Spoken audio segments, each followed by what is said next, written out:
I remember my childhood well, but one incident, of course, I remember very well, that had quite a lasting influence on my life to become.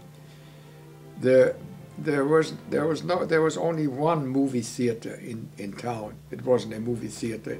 It was just a restaurant that was converted into a movie theater by setting up a projector in a little booth, and then they had a screen and so forth.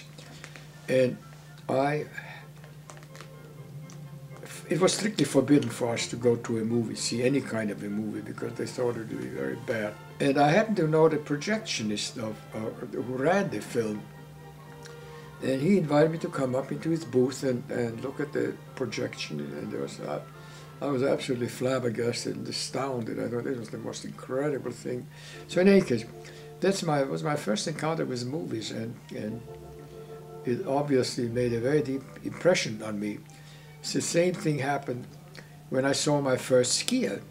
They get snow in Bosnia like they do in Austria. And, there are nice gentle hills there, and one day I saw this guy coming down a pristine slope in wonderful turns, curved, one after the other. And I said, my God, this is wonderful. How can a man do that, And so next time when I met the gentleman who was an engineer, a mining engineer, Norwegian, was a good friend of my father's, and I asked him, I said, how do you do that, and where do you get the things that you put on your feet? And so he explained to me that in Norway they skied, and that was part of their life, and the turns that he made were telemark turns, which are a very common turn, in those days. And so there was an ad in the paper saying anybody who wants to have a pair of skis is welcome to come and get them for free.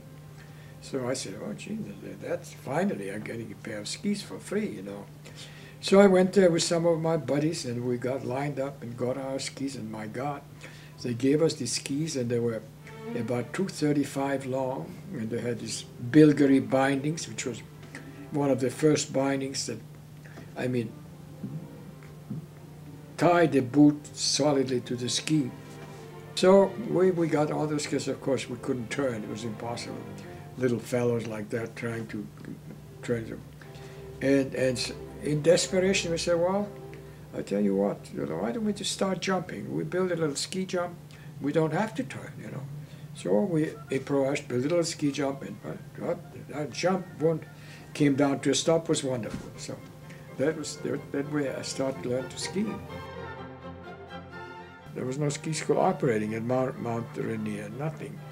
And I saw this mass of skiers running into each other, practically killing each other, falling, and the most incredible, things that are happening. I said, well, this place needs a ski school, and I want to open a ski school anywhere in the United States. So I said, Paradise Inn would be the place.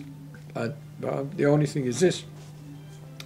When we shot the film, the weather was fabulous. You get stretches at Mount Rainier for 2 or 3 weeks, which is one day after the other, wonderful, no snow, or little snow one night, and then next day. I said, this is paradise, this is incredible. Little did I realize that next winter, wow, snow, weekends, weeks, they're crazy. Then I decided to open another ski on Mount Baker. Same thing with the weather. The roads were awful, to get there. To get instructors were difficult and train them.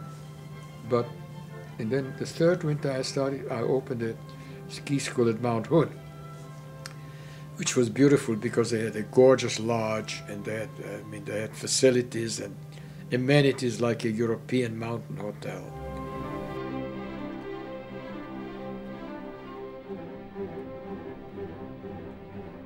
I was there at Mount Rainier. I got word from Nelson, could you come and be with us for 10 days at Sun Valley? Harriman, at that time, the ski school management changed. Hans Hauser started the ski school. It didn't work, so they let him go. They had hired Friedel Pfeiffer, who was a St. Anton ski instructor, very highly thought of.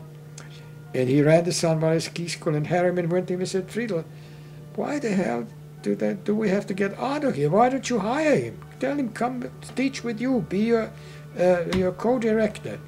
Friedel said, well, no, I know he won't come, you know, he has his 3 ski school, he's a big man, a big shot in the Pacific Northwest, you know, he's sort of an icon. I know he won't come, you know. But he said, well, why don't you try? You know, just make him an offer. You know? Friedel contacted me and said, look, would you come? And I had married a year before, and my bride was a California girl, Hawaiian girl, and the winters at Paradise Inn were very rough on her, you know. And I said, well, I don't think that she would be able to do one more winter at Paradise Inn, you know, with all the snowstorms and everything like that. And besides, we may want to start a family or so. And here's this offer. I wouldn't be the top director, but co-director. And the terms are very, very liberal. You know, get my apartment for myself and so much pay and so on. So I said, Friedel, all right, I'll come. I'll join you. Around 1950, I had to make up my mind whether to stay with skiing, run a ski school in Sun Valley, or go full-time to Hollywood. And Darrell said to me, he said, Otto, you got to make up your mind, either one or the other. So I decided to go to Hollywood, you know, and gave up the ski school. And I think I made the right decision, even looking back. In hindsight, I think I did what I really wanted to do. I wanted to make films, and that was my fulfillment.